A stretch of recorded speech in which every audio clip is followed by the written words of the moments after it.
Now, in our 21st century parlance, what I've come to realize as I look at energies that are evolving is that nowadays we wouldn't necessarily call it chaos when that person, because chaos often is represented not just by a global situation, but actually comes into our lives as a physical being. And haven't you noticed that we seem to have a very particular attraction nowadays to energy vampires, to vampires? We can't go anywhere without hearing about vampires, because that's what everybody is resonating with at this moment in time. They are all realizing that these dark energies, these dark beings who have come to suck our blood, in our case energy, are coming into our lives, and we're not picturing them now as total Nosferatu with the cape and Bela Lugosi and, you know, George Hamilton is the sexy one, but you know, hey, anyhow. No, they're showing up as good looking. They actually get to be out in the light. They show up as regular people in our mythology today. And what I've realized is that this is what's happening in our society, is that we have people showing up for us who are here to be the herald, the announcer of our journey into our own personal chaos. Now, I love this. I've been doing this work a long time, so I can love it. For a lot of people, it's a very scary thing. But the reason I like it is because any time that somebody in my life comes in to create that level of chaos, it's a signal to me that I'm about to go through a complete rebirth in some aspect of my life. I'm ready to move through the darkness to find those jewels that are glowing. So what I want to take a look at is what it means to actually move through chaos, and what are some of the ways that we can do it. So I just sort of, this all came out of writing this book.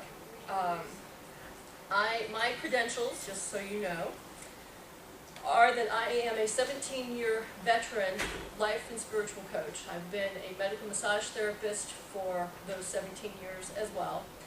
And what that means is that I work with people at the physical, emotional, and spiritual levels.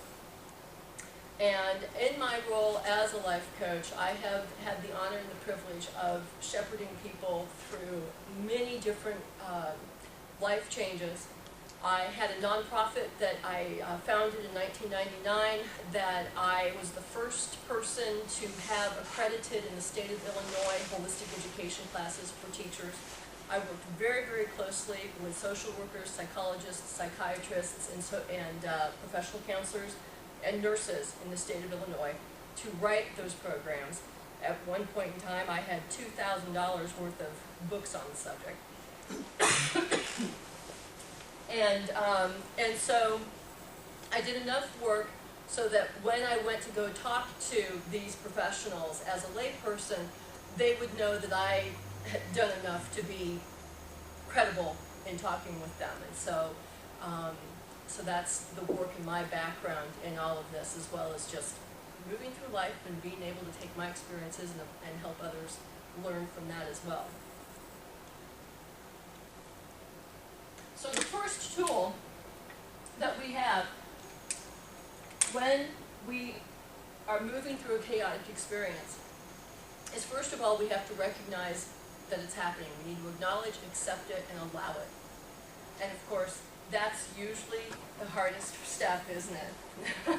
I see some of you going, yeah, allow, accept, acknowledge. Ugh.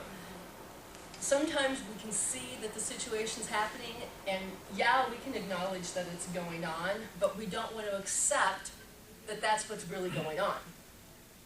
We want to deny the evidence of our eyes. We want to deny the evidence of the situation that's happening around us. And so we refuse to accept it. We refuse to acknowledge it. We don't want to deal with it. At some point in time, however, you will have no choice. Because at some point in time, your energy will become so drained from the situation that you will be forced to sit down, not move, not do anything, because one, physically, emotionally, you won't have the energy any longer in your body to move. And, as we know from our spiritual teachings, sometimes sitting down and quote-unquote doing nothing is actually the best course of action. Oftentimes when we find that we are in the middle of chaos, one of the first things that flies out the window for us is our own intuitions, our groundedness, and staying grounded, which is the next way that we live with chaos, and being able to stay in our bodies. And one of the things that can happen when we're in that process of chaos, particularly when we're deep in the process, is something that psychologists call dissociation. And there are various forms. There's a whole spectrum of dissociation that takes place. Anything from that mild, gosh, you know, every single time I'm around Susie, why do I walk away feeling as if I just don't know what I just said, or I feel like I'm just walking out of a room into another room and can't figure out where I just was. That's a dissociation process. So how about when you get around somebody's energy and you feel like you want to throw up? That would be a sure sign too, wouldn't it? When you get around someone and you feel like you're going to throw up, you know, that's really one of the, probably the most physical signs that you're in the company of someone with whom you do not resonate. That's right.